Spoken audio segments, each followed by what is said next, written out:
Welcome everyone. So we were doing improvement in food resources. We had done this chapter a lot. We left the chapter at the point of irrigation, right? हमने irrigation की बात की थी कि it is the regular watering of the crops, right? At regular intervals. आप एक subsequent या substantial amount में आप watering कर रहे हो and that too at regular intervals. हमने एक पॉइंट पे जो क्लास ओवर की थी दैट वाज कि अगर हम शेड्यूलिंग करते हैं इरिगेशन की, शेड्यूलिंग मतलब आप उसका टाइम टेबल फिक्स करते हो, तो क्या उसका कोई एडवांटेज होता है? यस, एवरीबडी टोल्ड मी कि मैम इट वुड हेल्प, जो वाटर सेविंग होती है, देन फार्मर की जो लेबर है वो काफी कम लगती है, फर्टिलाइजर्स का जो कॉस्ट है क्योंकि वो क्या कर रहा है, होल्डिंग सरफेस रन ऑफ को रोक लेता है, देन नेट नेट इंक्रीज आता है क्योंकि ऑब्वियसली आपका जो क्रॉप है उसको टाइमली वाटर मिल रहा है तो क्रॉप यील्ड काफी अच्छा आता है, क्रॉप की जो क्वालिटी है वो काफी अच्छी आती है, अच्छा वाटर लॉगिंग कोई प्रॉब्लम नहीं होती, एंड अलोंग विद दैट आपका जो वाटर कंजर्वेशन का कॉन्सेप्ट था वो भी आप काफी हद तक उसको फुलफिल कर लेते हो। अब बेटा देखो, इरिगेशन है, ठीक है, हम इसको एक बोल देते हैं कि हाँ जी इरिगेशन है, but when you look deep into irrigation, irrigation is a lot of things involved in this. सबसे पहली चीज तो आती है कि हम इसमें अगर देखें types of irrigation, types of irrigation बहुत है इसमें। कोई मुझे बता सकता है कि इरिगेशन किन किन तरीकों से आप दे सकते हो? लाइक आपने ma'am watering, drip irrigation, sprinkler और सरफेस। ओके राइट, ये आपको दिख रहा है। सो पहले जो आया ना बेटा, हम ये जो लेके चलते हैं सरफेस इरिगेशन, इसमें क्या होता है जो ग्राउंड पे वाटर फ्लो आउट कर रहा है हम उसको कंज्यूम कर लेते हैं, राइट? उसके बाद स्प्रिंकलर इरिगेशन या ड्रिप इरिगेशन, ये मॉडर्न बेस हैं, ये दोनों आपके मॉडर्न मेथड्स हैं और इन दोनों मेथड्स में बेटा एक पॉइंट का ख्याल रखा जाता है। पार्थ आप बता सकते हो बेटा इन पे हम क्या चीज का ध्यान रखते हैं? These are modern, save water. Yes, तो ये मॉडर्न सिस्टम्स हैं और इसमें जो बेसिकली पॉइंट दिमाग में रखते हैं दैट इज वाटर कंजर्वेशन। जो पानी, जहाँ पे स्कैर्सिटी है वाटर की या हम पानी को खराब नहीं कर सकते, राइट, वहां उस केस में हम ये दोनों मेथड्स जो है वो फॉलो करते हैं। ओके, देखो अभी हम इसके बारे में बात करेंगे। देन आपका जो सबसे पहला आता है method which was very commonly used till now is was canal system. देखो कनाल सिस्टम, इंडिया आपको पता है कि इट इज मतलब rain dependent agriculturist country, right? हमारी जो पूरी जितनी भी एग्रीकल्चर है that all depends on rain. अब रेन का तो आप भरोसा नहीं कर सकते, right? It is not a thing which can be remote control, है ना? हमारे हिसाब से तो चलेगा नहीं कि भाई अब मैंने क्रॉप्स लगा दिए हैं प्लीज बारिश ना आए। और हमेशा ऐसे होता है जब बीट की फसलें होती हैं ओले पड़ने शुरू हो जाते हैं, खूब तेज तेज बारिश होती है। सो अब, और वैसे भी बारिश जो है इट इज नॉट लाइक कि आपको हर टाइम पे मिलेगी, है ना? जरूरी तो नहीं है ना कि पूरा साल बारिश आ रही है आ रही है आ रही है। No, sometimes there is no rain. तो उस केस में क्या होता है बेटा, आपको कुछ ऐसा इंतजाम करके चलना पड़ता है कि जो वाटर के जो सप्लाई है फार्मर्स को वो इंटैक्ट रहे, and that was very much successfully done with the help of canal systems. इसमें क्या किया गया था कि एक्चुअली मेल कैनाल जैसे बनाई, उसके आगे ब्रांचेस बना दी ताकि जो भी फील्ड्स रिवर से काफी दूर भी थे उनको ये चीज अवेलेबल हुई। और ये आफ्टर इंडिपेंडेंस किया गया था जिसकी वजह से it really boosted in getting up that green revolution. तो ये काफी हेल्पफुल रहा था फार्मर्स के लिए। It was very very very helpful for farmers, ठीक है, क्योंकि हमारी क्या है, रेन डिपेंडेंट एग्रीकल्चर है। ठीक है बेटा, नेक्स्ट आते हैं बेटा टैंक्स। जो टैंक्स होते हैं water tanks, if you remember पुराने टाइम पे ये टैंक इरिगेशन हुआ करती थी। ये अभी भी ज्यादातर आपके साउथ इंडिया या डेक्कन इंडिया में फॉलो होता है क्योंकि वहां पे क्या है, जो मिट्टी होती है ना दैट इज रॉकी, पत्थर वाली होती है, और जो सॉइल होती है that is very very non porous. तो रेन वाटर जो है वो आपको बिल्कुल सिंक कर ही नहीं सकता अंदर, तो वेल खोदना तो बहुत बड़ी बात है। तो क्या करते हैं, और अगर वहां पे आप कनाल्स डिग करने की सोचो तो that becomes very expensive affair.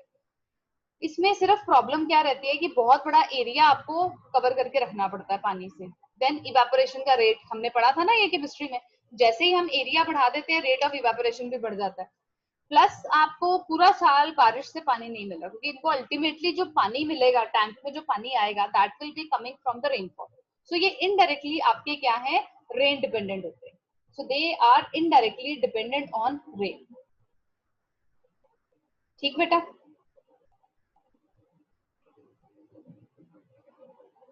अरे यार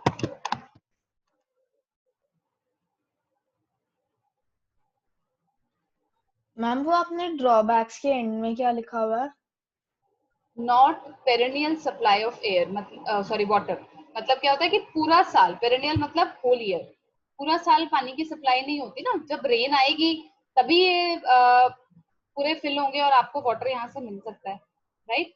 सो ये भी इतने रिलायबल सोर्स नहीं है, पर ये होता है कि चलो कुछ तो है ना, right. Okay, got my point. Yes ma'am. Okay, चलो नेक्स्ट इज वेल्स। अब वेल में क्या है, जैसे आपका नॉर्थ इंडिया है, यहाँ पे क्या होता है, जो सॉइल है इट इज क्वाइट पोरस, तो यहाँ पे आप वेल खोद सकते हो, कुएं है ना, ट्यूबवेल, वेल भी होते हैं ट्यूबवेल होते हैं, तो वो क्या है आप कर सकते हो उससे, क्योंकि यहाँ पे पानी जो ग्राउंड वाटर है that is very much available, right. Next आता है बेटा system is river lift system. इसमें हम क्या करते हैं बेटा कि रिवर से ना पानी जो है, पानी हम लिफ्ट करते हैं रिवर से और उसको फिर हम इरिगेट करने के लिए यूज करते हैं। जैसे ये अली सागर एक स्कीम है, वहां पे ये देखो पूरे पूरे चैनल्स बने हुए हैं, रिवर से पानी लेके उसको हम आगे टैंक्स में और इधर उधर स्टोर कर लेते हैं और उसके बाद उसको फील्ड्स तक पहुंचाया जाता है with the help of distributaries. Okay, then comes your river valley system. ये आप, मैंने आपके लिए स्प्रिंकलर सिस्टम दिखाया है, ये देखो स्प्रिंकलर सिस्टम में यू आर, आपने देखा होगा जितने भी पार्क्स होते हैं वहां पे ये चीज लगी होती है, राइट, क्योंकि बहुत बड़ा एरिया होता है, कवर अप करना मुश्किल हो जाता है। ड्रिप इरिगेशन हम यूजुअली फॉलो करते हैं जहाँ पे या तो सैंडी सॉइल है या फिर आपके जो ऑर्चार्ड्स होते हैं, राइट, फ्रूट प्लांट्स होते हैं, उनको बहुत ज्यादा पानी नहीं चाहिए होता, तो उनको ड्रिप बाय ड्रिप पानी दिया जाता है। अब आता है बेटा, देखो water availability, that is really important for your agriculture. अब हाउ कैन वी इंश्योर कि जो हम क्रॉप्स लगा रहे हैं हम उसको पानी जो है लगातार मिले, तो उसमें क्या होता है कि आप अगर ग्राउंड वाटर को अगुमेंट कर दो, मतलब कंजर्व कर लो, तो आप कर सकते हो उसको। अब इसको हम करने के देखो कुछ तरीके क्या होते हैं, इन्होंने समझाया है पहले कि वाटर अगुमेंटेशन क्या है, कि वो मेथड्स हम इनको यूज करते हैं जिसमें जो आपके new supply of fresh water या टेक्निक्स हैं, जो अवेलेबल सप्लाई है उसको आप कैसे अपना ज्यादा यूजफुल बना सकते हो और बिल्कुल नई सप्लाई ऑफ वाटर की कैसे इंक्रीज कर सकते हो। देन आप वेदर मॉडिफिकेशन कैसे कर सकते हो, जैसे फॉर एग्जाम्पल अगर आप प्लांटेशन ज्यादा करोगे तो नेचुरल सी बात है वाटर साइकिल जो है वो और अच्छे से चलेगी and there will be more chances of precipitation, right. Weather modification क्यों किया जाता है, मैंने आपको बताया, वाटर साइकिल जो है that is solely and wholly controlled by the plantation part. एक तो वो ट्रांसपिरेशन लगातार करते हैं जिसकी वजह से वाटर जो है वो लगातार एटमॉस्फेयर में सर्कुलेट करता है। नेक्स्ट एक इंपॉर्टेंट चीज होती है, ग्रीन प्लांट्स या ट्रीज जो होते हैं वो हमारी सॉइल को अच्छे से होल्ड करके रखते हैं, तो अगर बारिश आ रही है तो ऐसा नहीं होता कि जो सॉइल है वो बह जाएगी, राइट, ठीक है। और इसी तरह से क्लाउड सीडिंग, इसका मतलब भी यही होता है कि आप बहुत ज्यादा प्लांटेशन कर रहे हो और उसमें क्या होता है कि आपका chances of more trees increases. अब अगुमेंटेशन के लिए देखो बेटा, वैसे तो हम दो मेथड यूज करते हैं लेकिन I couldn't get the pictures. अब वो दो मेथड्स क्या थे, पहला तो होता है रेन वाटर हार्वेस्टिंग, ये आप लोगों ने सुना होगा, रेन वाटर हार्वेस्टिंग हम करते हैं। उसमें अभी तो it is optional but personal what I think is कि ये गवर्नमेंट को मतलब कंपल्सरी कर देना चाहिए हर घर के लिए, क्योंकि क्या हो रहा है कि जितना भी रेन वाटर आता है इट गेट्स वेस्टेड, है ना, वो पाइपलाइंस में जाके अल्टीमेटली वो वेस्ट हो जाता है। तो रेन वाटर हार्वेस्टिंग जो है उसमें यही बेसिक फंडा यही रहता है कि हम उसको करने नहीं देते, जो रेन वाटर है उसको वेस्ट नहीं होने देते, इट इज नॉट वेस्टेड। हम उसको क्या करते हैं, हम उसे होता कैसे है कि आपके जो रूफ टॉप होती है वहां से एक पाइप जो होती है वो स्ट्रेट अवे ग्राउंड में नीचे तक जाती है, तो जितना भी पानी ऊपर गिर रहा होता है that goes under the ground, तो उससे क्या है we help in recharging the ground water table, right. Next हम कर सकते हैं वाटर शेड मैनेजमेंट। इसके अलावा हम बहुत सारी चीजों से वाटर एग्यूमेंटेशन हम अपने छोटे लेवल पे कर सकते हैं। वो क्या है बेटा, छोटी छोटी बातों का ध्यान रखते हुए वाटर को वेस्ट ना करें, वो आपकी जिम्मेदारी है, राइट।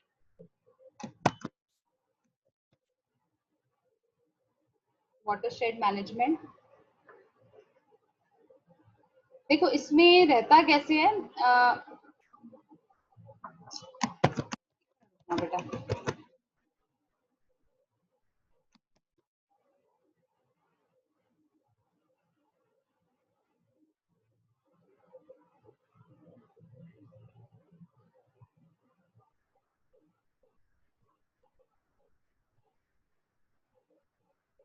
ओके अब जैसे देखो वाटर रीयूज, जो भी अनट्रीटेड वेस्ट वाटर है हमारे यहाँ पे, जैसे आरओज में से बहुत पानी वेस्ट होता है, आप उसको कलेक्ट कर सकते हो, है ना, उसको आप कोशिश करो वेस्ट ना करो। You can use it for mopping, you can use it for watering your garden, है ना। और अनट्रीटेड प्लांट जो है, जो अनट्रीटेड वेस्ट वाटर आता है एक सेंट्रल ट्रीटमेंट फैसिलिटी से, वहां से भी आप टाई अप कर सकते हो। देन वो आउटडोर इरिगेशन या जैसे कूलर में हमने डालना है, आप वहां पे चीजों को यूज कर सकते हो इस वाटर को। और वैसे भी जो ये म्युनिसिपल पार्क्स होते हैं ना, यहाँ पे सारा अनट्रीटेड, मतलब जो आपका होता है ना वाटर क्लीन होता है, इट इज लाइक, लेकिन वो पीने वाला नहीं होता, तो वो हम क्या करते हैं, उसको इरिगेशन के लिए यूज कर लेते हैं। सो इंटीग्रेटेड वाटरशेड मैनेजमेंट में यही होता है कि एक तो आप एनवायरमेंट की तरफ बहुत ध्यान दे रहे हो, राइट, वाटर क्वालिटी, राइट, क्योंकि देखो वाटर की क्वालिटी अच्छी नहीं होगी तो इट इज नॉट पॉसिबल कि आप वाटर को पी लो या उसको यूज भी कर लो। देन बायोडाइवर्सिटी आपकी बचती है, पोल्यूशन कम हो जाता है, एक्वेटिक हैबिटेट को एनकरेजमेंट मिलती है, जो भी आपके, क्योंकि ये बेसिकली वहां पे इसको फॉलो किया जाता है जहाँ पे बड़े बड़े डैम्स लगे होते हैं, तो चेक डैम्स बनाए जाते हैं ताकि वो परलोकेट ना करे पानी, ठीक है, और सॉइल इरोजन ना हो, वाटर जो फ्लो है रेन वाटर का वो रुक ना जाए, ठीक है। तो क्लाइमेट चेंज को ये हेल्प आउट करता है। देन सोसाइटी में क्या है, ड्रिंकिंग वाटर, आप flood risk, recreation, waste management, land use. Then economy में तो फिर हेल्पफुल है ही है, मैन्युफैक्चरिंग में हेल्पफुल है, एग्रीकल्चर में हाइड्रो पावर जनरेट कर रहा है, ट्रांसपोर्टेशन में हेल्प करता है, फॉरेस्ट्री, टूरिज्म, इन सब में फिर ये एड ऑन फीचर बन जाता है, राइट। अब हम देखते हैं बेटा हमारे क्रॉपिंग पैटर्न्स। देखो ठीक है, आप क्रॉप उगा रहे हो, राइट, वेरी गुड। उसके बाद हमने इरिगेशन भी की, हमने ये भी अश्योर कर लिया कि जो वाटर सप्लाई है वो प्रॉपर है। अब वी आर गोइंग टू सी कि क्रॉपिंग पैटर्न्स का क्या कोई इम्पैक्ट होता है एग्रीकल्चर में। Yes, there is an impact, क्योंकि मैंने आपको बताया ना कि हमारी जो कंट्री है 60% जो इकोनॉमी है वो हमारी एग्रीकल्चर पे डिपेंड करती है। सो अगर एक फार्मर उसको तरीके से सोच के करेगा तो ये उसके लिए काफी बेनिफिशियल रहती है फाइनेंशियली भी, तभी वो इकोनॉमिकली स्ट्रांग बनेगा and he can contribute to our country's growth. अब देखो इसमें काफी सारे पैटर्न्स फॉलो होते हैं, लाइक आप किन तरीकों से आप करते हो। तो मेन जो 3 तरीके हैं वो है बेटा mix cropping, intercropping and crop rotation.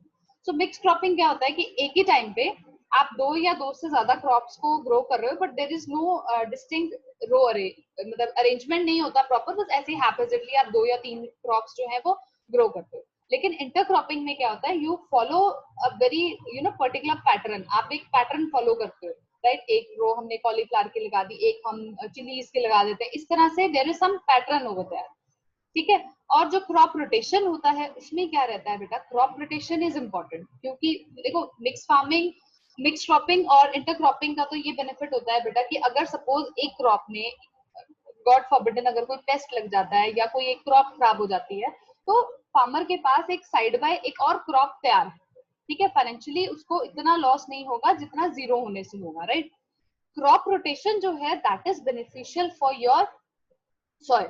वैसे मिक्स्ड और इंटरक्रॉपिंग भी सॉइल के लिए बेस्ट है, क्योंकि आप एक तरह की क्रॉप नहीं लगा रहे, एक तरह की क्रॉप एक ही तरह का न्यूट्रिएंट्स टेक ओवर करेगी सॉइल में से। जबकि मिक्स क्रॉपिंग में क्या होगा, आपने बहुत सारी तरह की वेजिटेबल्स या आपने जो भी क्रॉप लगाई है, तो क्या होगा, हर क्रॉप की अलग रिक्वायरमेंट होती है, राइट। तो सॉइल को उससे भी फर्क नहीं पड़ेगा। इसी तरह से इंटरक्रॉपिंग में भी यही होगा।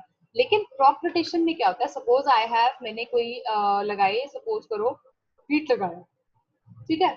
अब व्हीट लगाने से क्या होता है, स्लाइटली नाइट्रोजन डेफिशिएंसी आ जाती है सॉइल में।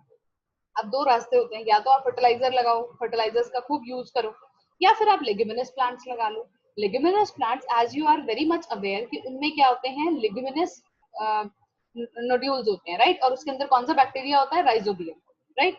राइजोबियम बैक्टीरिया जो होता है बेटा, यस, राइजोबियम बैक्टीरिया जो होता है उसकी स्पेशल बात क्या होती है कि ओके कि उसकी स्पेशल बात तो यही है ना कि भाई वो लाइक क्या करता है, वो नाइट्रोजन को फिक्स कर देता है, क्योंकि जो प्लांट्स होते हैं ना बेटा, they don't have that capacity या capability to take in the atmospheric nitrogen despite 70% 75% atmosphere में प्रेजेंट है, लेकिन कोई भी प्लांट नहीं ले सकता। आप ये सोचो नेचर ने कितना कितना अच्छा अरेंजमेंट किया, although it is found in excess, लेकिन प्लांट कितने छोटे से बैक्टीरिया पे डिपेंडेंट है कि वो इसको बदलेगा वाटर सोल्यूबल कंपाउंड्स में, तब वो प्लांट इसको लेगा। आप देखो बैक्टीरिया की भी कितनी इंपॉर्टेंस है। राइजोबियम बैक्टीरिया हो गया, नाइट्रोजन फिक्सिंग जो भी बैक्टीरिया होते हैं, हमारा नॉस्टॉक होता है, ब्लू ग्रीन एल्गे होता है, साइनोबैक्टीरिया होते हैं, इन सबकी अपनी एक इंपॉर्टेंस है। इनके बिना प्लांट अपना नाइट्रोजन कंटेंट जो है वो पूरा नहीं कर सकता, राइट। सो जो क्रॉप रोटेशन है उससे क्या होता है, जो भी सॉइल की फर्टिलिटी है वो आपकी रिन्यू हो जाती है, ठीक है। सॉइल फर्टिलिटी,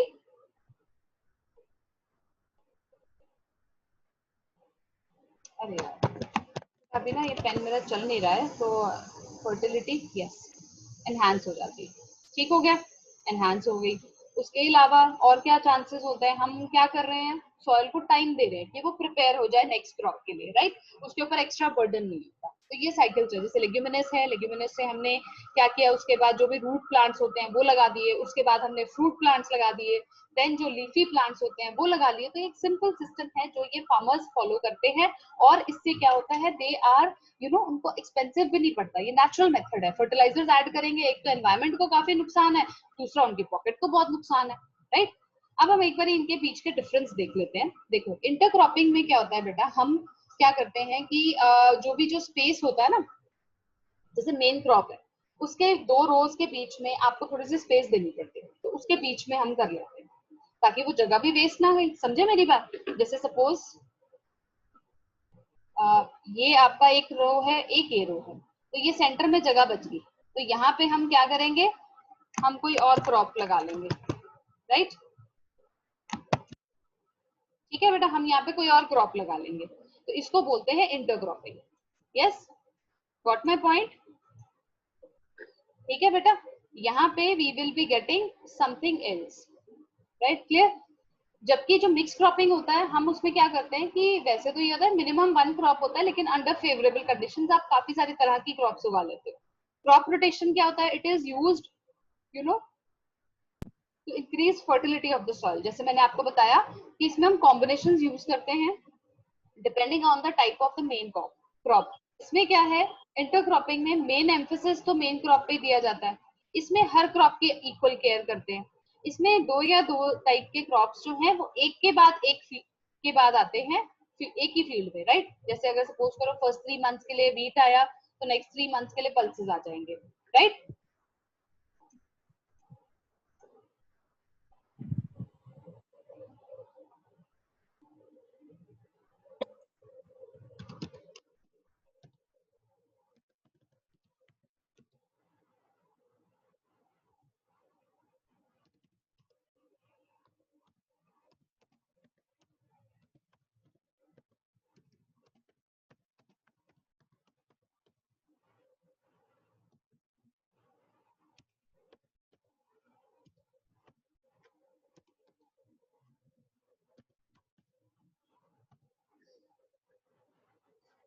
ठीक बेटा, अब इसमें क्या रहता है, इंटरक्रॉपिंग में there is no competition between the crops, क्योंकि एक तरह की तो क्रॉप्स है ही नहीं। इसमें रहता है कंपटीशन, क्योंकि हमने क्या किया, मिक्स क्रॉपिंग में क्या कर रहे हैं, हम कभी कुछ उगा रहे हैं, कभी कुछ, बीच में एक खिचड़ी सी पका रखी है हमने, राइट। अब क्रॉप रोटेशन में तो ऐसा कोई सिनेरियो ही नहीं है, क्योंकि पहले एक क्रॉप है, फिर दूसरी आएगी, फिर तीसरी, तो दे डोंट कम्पीट। लेकिन हाँ, ऑब्वियसली वो एक दूसरे के साथ जरूर कम्पीट करेंगे, है ना। अगर सपोज करो वीट है, तो वो वीट जो है वो अपने पास अपने साथ ही कम्पीट करती रहेगी। इंटरक्रॉपिंग में क्या होता है, they are harvested much earlier, right. और मिक्स क्रॉपिंग में सेम ड्यूरेशन पे होता है, और क्रॉप रोटेशन में भी सेम ड्यूरेशन। अब इंटरक्रॉपिंग में क्या होता है, सोइंग टाइम आपका डिफरेंट हो सकता है, क्योंकि आप क्या कर रहे हो, इंटरक्रॉपिंग मतलब पहले आपने मेन क्रॉप लगा दी, कुछ टाइम के बाद आपको लगा यार जगह खाली है, चलो कुछ और लगा लेते हैं बीच में, तो वो कुछ और लगा लिया, राइट। मिक्स क्रॉपिंग में आपको सेम टाइम रखना पड़ता है, ये दिमाग में रखना पड़ता है, क्योंकि मिक्स्ड है, तो आप चेक थोड़ा ना करते रहोगे कि कौन सी हार्वेस्ट हुई है, कौन सी करने वाली है, कौन सी नहीं, तो वो तो बहुत टाइम वेस्ट होगा। क्रॉप रोटेशन में तो एक ही क्रॉप है, तो कोई दिक्कत ही नहीं है। अब हर क्रॉप में इसमें क्या रहता है कि आप देखो क्या करते हैं हम, जो रोज हैं वो डिफरेंट है, तो मेन क्रॉप पे कोई असर नहीं होता। मिक्स क्रॉपिंग में तो मैंने आपको बताया ना, it's just a kind of khichdi, आप सब चीजें मिक्स कर रहे हो। क्रॉप रोटेशन में एज सच कोई इशू नहीं होता, क्योंकि आपकी जो क्रॉप है वो सिंगल क्रॉप है, ठीक है। उसमें आप चाहे रोज में लगाओ, चाहे मिक्स करके लगा दो, वो डजेंट मैटर। अब आता है बेटा हमारा क्रॉप वेराइटी इंप्रूवमेंट। अब ये बड़ा इंपॉर्टेंट टॉपिक है, बड़ा इंटरेस्टिंग टॉपिक है। देखो अब मैंने आपको ये बताया कि भाई जो भी फार्मर होगा या जो भी साइंटिस्ट होते हैं, they all they would want कि भाई जो भी प्लांट हमारे पास आएगा, it should have this, it should have that, मतलब जो भी हम चाहेंगे ना, हम चाहते हैं जो डिजायरेबल क्वालिटीज होनी चाहिए वो उसके अंदर होनी चाहिए, राइट। अब जैसे जो भी फूड प्लांट्स होते हैं उसमें हम क्या दिमाग में रखते हैं, यार एक तो आउटपुट बड़ी ज्यादा है, हर फार्मर ये सोचेगा यार मेरा यील्ड बहुत अच्छा आना चाहिए, खूब पैसे मिलने चाहिए। दूसरा, यार वो डिजीज ना हो, नहीं तो मेरे को बड़ा नुकसान हो जाता है ना। तो नेचुरल रेजिस्टेंस होनी चाहिए डिजीज के लिए। अब तो ये सारी चीजें देखो, अगर हम नेचुरली देखें, नेचुरली ये सब होती हैं बाया योर म्यूटेशन, ठीक है, ये म्यूटेशन के उसमें होती है। अब म्यूटेशन क्या होता है, it is a sudden change, sudden change होता है, लेकिन वो जीन्स में एक सडन चेंज है, नेचर की तरफ से होता है। लेकिन ये जो प्रोसेस होता है ना mutation, it is very slow, और उस पर रिलाई करना, आपको पता है ह्यूमन नेचर तो इतना पेशेंस है ही नहीं हमारे अंदर, क्योंकि हमारी जो डिमांड्स है, हमारी जो एक्सपेक्टेशंस है वो काफी हाई है, because of the population increase, वो सब चीजें बहुत ज्यादा है। तो हम क्या कर रहे हैं, हमारे लिए म्यूटेशन पे रिलाई करना तो पॉसिबल ही नहीं है। तो हम अपनी तरफ से चल रहे हैं कि भाई अब हम क्या करेंगे, we are going to genetically improve the plants. अब देखो, आपने वो बात करी थी कि हमने जीन्स के बारे में बात की थी, yes they were there on chromosomes, right. अब बेटा देखो, जो जेनेटिक इम्प्रूवमेंट हो रही है, हमने जब सेल पढ़ा था, मैंने आपको ये बात कही थी, जो भी आपकी कैरेक्टरिस्टिक फीचर्स होते हैं वो सब उन जीन्स पे होते हैं, ठीक है। अब इसका क्या मतलब है, आपके अंदर जो भी क्वालिटीज हैं, they are determined by the kind of genes you are having, right. आप यू आर लाइक, आपका प्रेजेंस ऑफ माइंड कैसा है, आप इंटेलिजेंस कैसी है, लाइक आप क्लेवर है या आप you are very soft spoken. कुछ चीजें ऑल्दो हम सीखते हैं, right, we acquire those things, लेकिन कुछ ऐसी चीजें होती हैं जो हमें बाय बर्थ मिली होती हैं, those are called as inherited, right. तो जो प्लांट्स होते हैं बेटा, इनमें क्या है कि कुछ ऐसी चीजें होती हैं जो उनके पास इनहेरिटेड होती हैं। फॉर एग्जाम्पल, मैं आपको एक छोटा सा एग्जाम्पल देती हूँ। एक ना वीट का प्लांट है, ओके। अब जो वीट का प्लांट है वो बड़ी जल्दी बीमार हो जाता है, ओके। अब आपको क्या लगता है कि कोई फार्मर उसको लेगा? कोई भी नहीं लेगा, राइट। वो क्या चाहेगा कि यार प्लांट तो ऐसा होना चाहिए ना जो बीमार ना हो। तो नेचुरल एक जीन ऐसा होना चाहिए जो रेजिस्ट करे। समझ आई बात की? सो अगर आपने जेनेटिक इंप्रूवमेंट दिखानी है प्लांट्स की, तो ये क्या होता है, it is a kind of process जो थ्योरेटिकल प्रिंसिपल्स पे बेस है, उन मेथड्स पे बेस है जो आपको different varieties of crop plants को ऑब्टेन करने में हेल्प करते हैं।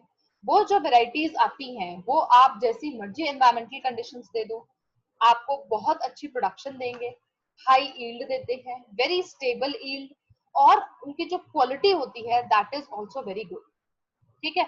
अब अगर हम बात करते हैं हमारे जेनेटिक इंप्रूवमेंट की, तो क्या एम्स हम लेके, क्या दिमाग में रख के हम जेनेटिक इंप्रूवमेंट की तरफ जा रहे हैं?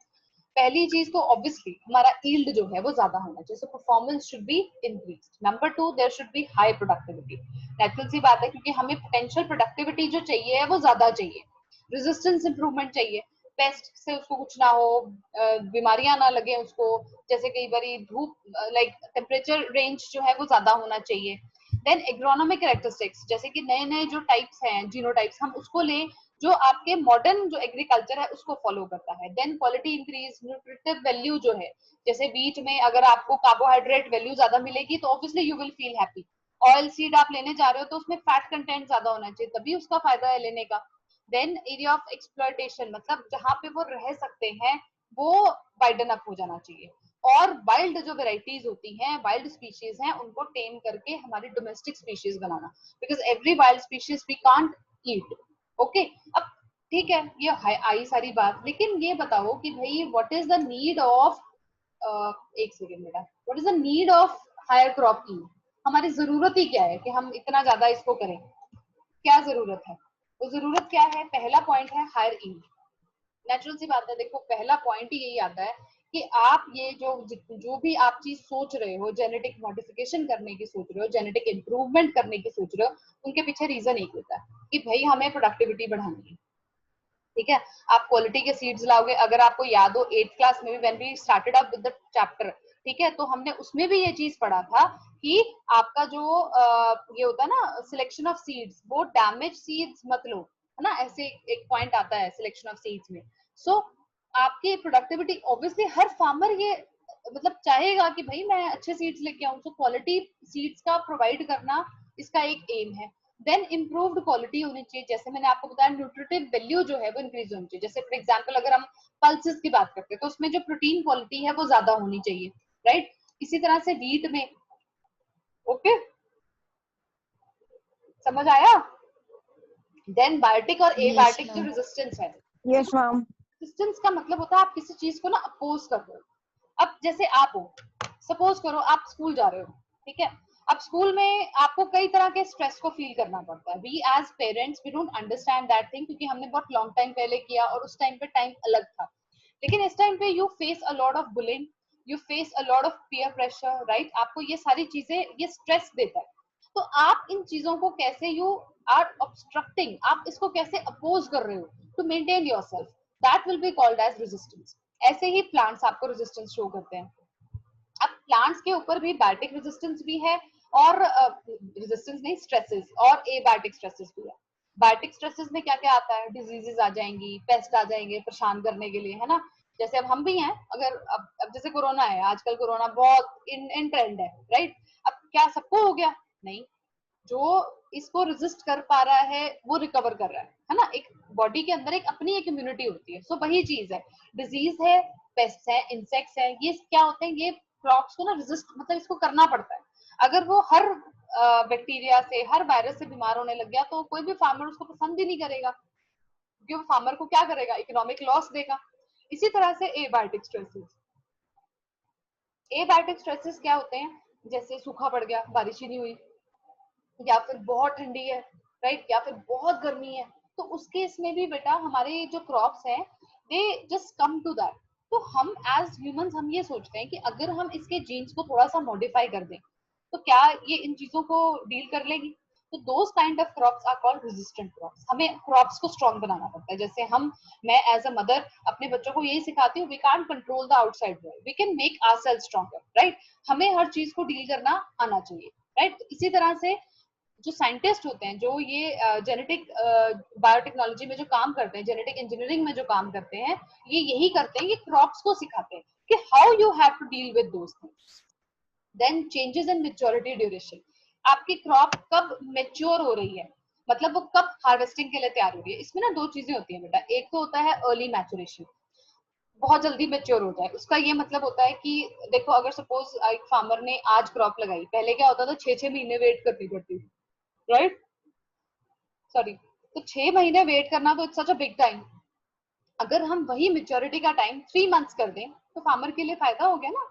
वो जो 3 मंथ्स थे वो उसके सेव हो गए, वो दोबारा उसको एक और साइकिल वो क्रॉप की लगा सकता है, राइट।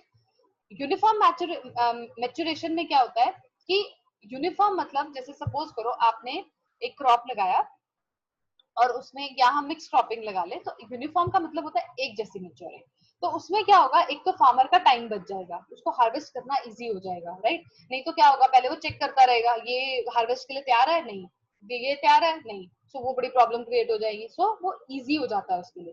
देन जो आपका लॉस होना है वो रिड्यूस हो गया। नंबर 3, वो आपका लेबर का कॉस्ट बचा रहा है, टाइम बचा रहा है। सो ये सारे बेनिफिट्स आते हैं अगर आप मेच्योरिटी ड्यूरेशन के ऊपर काम करो। Then development of photo and thermo insensitive varieties. अब ये क्या चीज है भाई, फोटो मतलब लाइट, थर्मो मतलब हीट, ठीक है।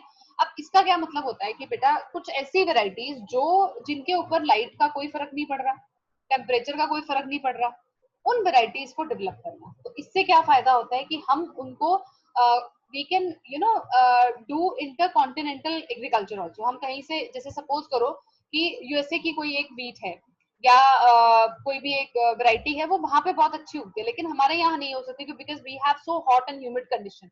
अगर हम उसको थोड़ा सा जेनेटिकली मॉडिफाई कर दें तो वो भी हो जाएगा। जैसे ये देखो मैंने आपके लिए एग्जांपल लिखा है, एक हाई यील्डिंग वैरायटी है वीट की विच इज कॉल्ड मैक्स 2469। ये क्या करती है, जितना मर्जी हाई टेम्परेचर हो ये टॉलरेट कर लेती है।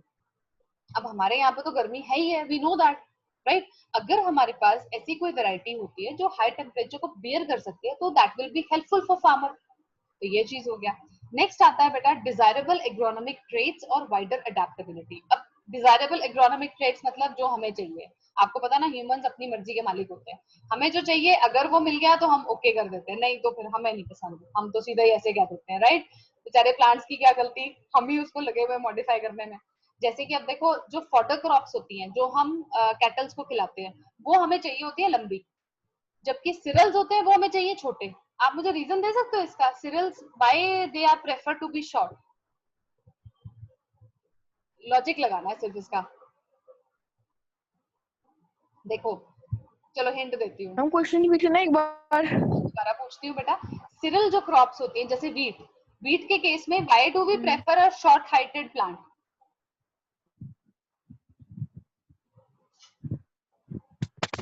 हम ताकि स्टोरेज हो ठीक। No, it is there in the field, वो फील्ड में ही है, तो हम भी prefer a short heighted plant.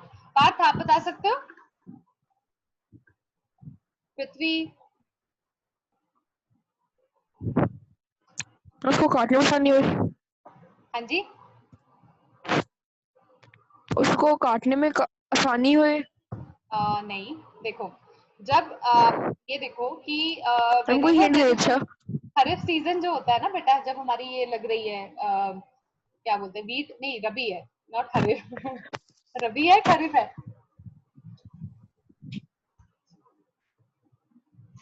एक सेकेंड बेटा, you it's a rabi crop, right है ना। तो क्या हुआ कि देखो, जब भी आप एक सपोज करो हार्वेस्टेड तैयार है क्रॉप आपकी, सीरियल्स उस पे लगे हुए हैं, ग्रेन्स लगे हुए हैं, तो आपकी जो वो क्रॉप होगी बड़ी हैवी हो जाएगी, है ना, तो वो बेंड करना शुरू हो जाएगी। अब आप देखो, एक इतनी लंबी आपकी प्लांट है और एक इतना सा है, तो ये बेंड ज्यादा होएगी कि ये ज्यादा होएगी?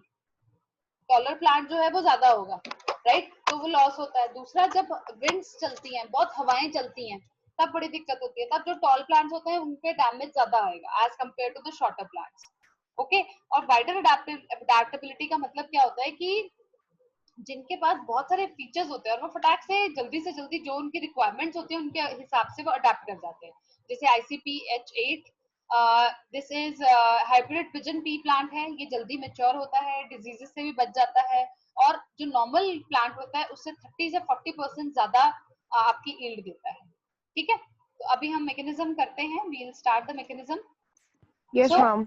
Okay, so I told you कि जो ये वेराइटीज होती हैं इनके पास काफी सारे फीचर्स ऐसे होते हैं जिनकी वजह से दे आर मोर अडेप्टिव। अब बात यहाँ आती है, जो हम क्रॉप वैरायटी इंप्रूवमेंट की बात कर रहे हैं, how it is dealt with, इसको हम अचीव कैसे करते हैं? सबसे पहले तो होता है इंट्रोडक्शन। ये एक तरीका है जिससे आप किसी भी रीजन के प्लांट को एक नए क्लाइमेटिक रीजन में इंट्रोड्यूस करते हो। सो आप प्लांट्स लेके आ रहे हो किसी भी रीजन से, और जहाँ पे वो कभी पहले उगे ही नहीं वहां पे लेके आ रहे हो। जैसे फॉर एग्जाम्पल ब्रोकली, लाइक यहाँ पे we didn't use to get some 5 years back, यहाँ पे इतनी अवेलेबल नहीं थी। सिमिलरली ऑरेंज कैरेट, वो अब अवेलेबल है, लेकिन हाँ, it was not grown so easily. तो जो नेचुरल अडेप्टेशन होती है of the plants to the new set of conditions is called acclimatization. ठीक है, ओके। सो ये जो कंडीशन है बेटा, इन दिस प्लांट जो है, जो भी उसको नया सेट ऑफ कंडीशन मिला, क्या टेम्परेचर रेंज है, क्या प्रेशर रेंज है, देन सॉइल की कंडीशन कैसी है, इरिगेशन पानी का कैसे है, तो उन सब चीजों से जब वो अडेप्ट कर जाता है। मैम आपकी वॉइस बहुत क्रैक हो रही है। ओके, हाँ जी बेटा, आवाज मैम की आवाज नहीं आ रही। आवाज नहीं आ रही है? यस मैम आ रही। अभी देखो, मैं दोबारा पॉइंट रिपीट कर देती हूँ। देखो, अब ठीक है आशी? मैम की आवाज भी अभी भी नहीं आ रही ठीक। आ नहीं रही है क्या? थैंक गॉड हो मैम गया। ठीक नहीं आ रही, बहुत ज्यादा कट कट के आ रही है। बहुत ज्यादा कट कट के आ रही है, एक मिनट रुकना।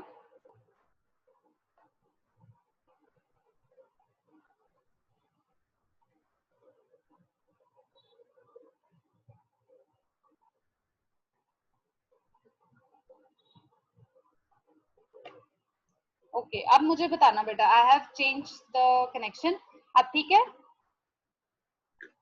Yes, Yes, ma'am. ma'am. Okay fine. वो जियो के थोड़े से साइन वो सिग्नल्स वीक आ रहे थे, so I switched on to Airtel. So I was talking. चलो शुक्र है Ashi, you are there. It's good to see you.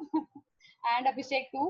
Okay. So introduction was like, जैसे सपोज करो आपके फादर का ट्रांसफर हुआ, so you got on to have like linked up to new school.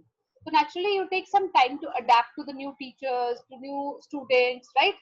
उसी तरह से अगर एक कोई न्यू एक ऐसा प्लांट जो कभी उस जगह पे कभी भी नहीं उगाया गया, पहले वो कभी ग्रो नहीं किया, आप उसको लेके आ रहे हो, धीरे धीरे वो अडेप्ट कर रहा है to that set of new conditions. That condition, that process is known as acclimatization. लेकिन इसका एक ड्रॉबैक है कि it is a very slow process, क्योंकि नेचुरल है ना. नेचुरल तो बहुत स्लो होता है, हम ह्यूमंस को जल्दी होती है बहुत ज्यादा. So we can't you know have this thing कि हाँ हम उसकी वेट करें. आज हमने प्लांट लगाया है, चलो जी वेट करो वो कब सेट होगी और वो कब चलेगी. सो वो चीज पॉसिबल नहीं है, हम वो उसके लिए वेट नहीं कर सकते. देन आता है बेटा सिलेक्शन. अब सिलेक्शन के केस में क्या होता है, जो सबसे डिजायरेबल वैरायटी है ना, हम उसको सिलेक्ट कर लेते हैं. मतलब क्या होता है कि आप जिस सीड की वैरायटी में आपको ये लग रहा है यार ये पॉइंट सबसे ज्यादा ठीक है इसके, हम उस पर्टिकुलर प्लांट को सिलेक्ट कर लेते हैं. अब ये सिलेक्शन भी दो तरह का होता है. One is mass selection and other is pure lines. Mass selection मतलब आप एक लार्ज स्केल पे बहुत सारे प्लांट्स को ग्रो कर लेते हो और जिसमें जो अच्छी चीजें हैं आप उसको कैप्चर कर लेते हो. so, ये ग्रेप्स में, एप्पल्स में फॉलो होता है. प्योर लाइन में क्या होता है बेटा, आप एक ही तरह के सीड ले रहे हो, उसको दोबारा दोबारा ग्रो कर रहे हो जब तक उसके अंदर डिजायरेबल कैरेक्टरिस्टिक्स नहीं आ जाते. जैसे कि ये व्हीट की वैरायटी है कल्याण सोना 227. ये एक वैरायटी जिसको बार बार ग्रो करके हमने इसको डिजीज रेजिस्टेंट बना ही दिया. ओके. बार बार उसको ग्रो मैम बात करके. कट रही है आपकी. पर बेटा अब तो रेंज फुल है. Now I have checked. Ma'am बहुत कट रही है मैम आपकी कट आवाज. रही. Just a second. Next step is hybridization. ये बड़ा इंटरेस्टिंग सा है. इसमें हम क्या करते हैं बेटा, जो भी जेनेटिकली डिसिमिलर प्लांट्स होते हैं ना, उसको हम क्या कर देते हैं, क्रॉस कर देते हैं. अभी मैं आपको समझाऊंगी कैसे, वैसे हम डिटेल में नहीं जाएंगे, बट ये थोड़ा सा आपको पता होना चाहिए. अच्छा आप लोगों ने वो देखा होगा ये कीनू, राइट? कीनू जो है it is a genetically yes ma'am. Hybrid है वो, राइट? वो हाइब्रिड प्लांट है. फिर ऐसे ही आता है आपका बायोटेक्नोलॉजी का कॉटन आता है, ब्रिंजल आता है, बीटी ब्रिंजल, राइट? वो सारे जेनेटिकली मॉडिफाइड होते हैं. Then comes mutation breeding. इसमें क्या होता है, सडन सडन चेंज आ रहा है और वो हम अचीव करते हैं. देखो आप ये देखो, नेचर में आता है ये चेंज, लेकिन हम ह्यूमंस की आदत है, हमने अपना एक्सपेरिमेंट जरूर करके देखना है. सो ये देखा गया कि जब भी आप किसी जीन के थ्रू गामा रेडिएशंस की एक्सपोजर करो तो वो एकदम से चेंज होता है, वो एकदम से म्यूटेशन शो करता है. ठीक है, तो गामा रेडिएशन की वजह से इसमें म्यूटेशन ब्रीडिंग आनी शुरू होगी. तो ये टेक्नोलॉजी, ये चीज जो है ना बेटा, हम आगे 11th-12th में जाके पढ़ते हैं. So that is why I am not going into so detail. Polyploidy is जब आपका जो पोटैटो है, ये इसमें क्या करता है, हम क्रोमोसोम नंबर को इंक्रीज कर देते हैं. तो उससे क्या होता है, आपकी यील्ड काफी ज्यादा हो जाती है. ये पोटैटो के केस में होता है. डीएनए रिकॉम्बिनेंट टेक्निक्स, ये भी मैं अभी आपको सिखाती हूँ. इसमें डीएनए की रिकॉम्बिनेशन कर दिया जाता है. अब देखो ये जो टिश्यू कल्चर प्लांट है, इसमें भी यही देखा जाता है. इसमें हम डिजीज प्लांट और नॉन डिजीज प्लांट्स को सेपरेट आउट कर लेते हैं. टिश्यू कल्चर में ये होता है, जैसे आपने एक पेरेंट प्लांट से टिश्यू लिया और उसको आपने अगर सोल्यूशन में डाल देते हैं. अगर सोल्यूशन जो होता है it is very rich in nutrients and oxygens. Oxygens क्या होता है, आपके कट कट के आ रही है आवाज. केमिकल्स होते हैं जो कि काफी मैम ज्यादा अब सही आ रही है आवाज आपकी. ग्रोथ प्रमोट करते हैं. ठीक है, और उसके बाद ये जो सैंपल्स आपने लिए, ये छोटे छोटे प्लांटलेट्स में बदल जाते हैं और फिर हम उस प्लांटलेट्स को कंपोस्ट में डाल देते हैं. This is how your plants are being grown up using tissue culture. अब आप ये फिगर ध्यान से देखो बेटा, दिस इज योर डीएनए जो हम जेनेटिकली मॉडिफाइड हम बात कर रहे हैं. देखो बेटा, अब ये देखो, ये तो हो रहा है बेटा कन्वेंशनल ब्रीडिंग. इसमें क्या है, एक वायरस रेजिस्टेंट प्लांट था, एक हाई यील्डिंग क्रॉप था. ठीक है, अब ये आपस में जब फर्टिलाइज करते हैं, so they are producing virus resistant high yield. लेकिन इसमें क्या चीज है, this is very much time consuming. आपको डिपेंड करना पड़ता है टाइम के लिए, टाइम बहुत लग जाता है. लेकिन अगर आप इसको देखो जेनेटिकली मॉडिफाइड, आप इसमें ये देखो, ये आप ब्लू कलर से देख पा रहे हो, ये वो प्लांट है जो कि वायरस रेजिस्टेंट है. मतलब इसके ऊपर वायरस का कोई असर नहीं होता. ये वायरल डिजीजेस के अगेंस्ट अपने आप को सेफ कर लेता है। सिमिलरली एक और प्लांट है जिसमें पिंक कलर का आपको डीएनए दिख रहा होगा, this is high yielding crop. इसमें कैरेक्टरिस्टिक फीचर क्या है, ये बहुत ज्यादा आउटपुट देता है। तो हमने क्या किया, इनको दोनों के कुछ कुछ क्रोमोसोम हिस्सा लेके मिला दिया, प्लांट बना, दोनों कैरेक्टरिस्टिक्स आ गए कि वो वायरल डिजीज के अगेंस्ट भी रेजिस्टेंट है और दूसरा उसकी क्रॉप यील्ड बहुत ज्यादा है। क्लियर हुआ बेटा? Yes. Next comes your crop protection. आप क्रॉप को कैसे प्रोटेक्ट करते हो? Yes, you can tell me. अब क्रॉप बचाने के क्या करेंगे? पेस्टिसाइड। यस, अच्छा, okay, but what is fungicide? इसका मतलब क्या होता है? इसका मतलब क्या है? हम एडल या श्योर, हम फंजाई के खिलाफ जो होते हैं chemical. Very good, when it kills fungicide, fungus. Cide मतलब किलिंग वाला and fungus is your microorganisms. So what is weedicide? हम वीड को मारने के लिए, को मारने के लिए पेस्टिसाइड, पेस्ट को मारने के लिए इंसेक्टिसाइड, इंसेक्ट्स को मारने के लिए।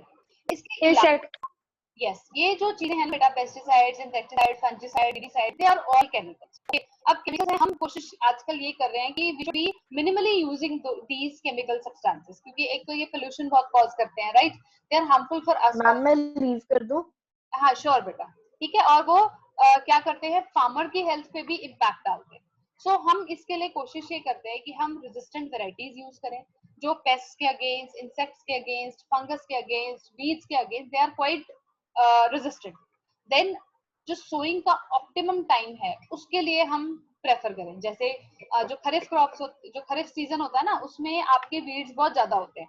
अगर आप उस टाइम पे सोइंग करोगे तो आपको दिक्कत आ जाएगी, ठीक है? उस टाइम पे दिक्कत आ जाएगी। क्रॉप रोटेशन और मल्टीपल क्रॉपिंग को प्रेफर करते हैं। कल्टीवेशन क्लीन होना चाहिए, समर प्लोइंग होनी चाहिए, राइट? समर्स में प्लोइंग करो तो उससे भी क्या होता है, आपके बीड्स जो हैं वो काफी ज्यादा निकल जाते हैं, राइट? ठीक है बेटा? Yes ma'am.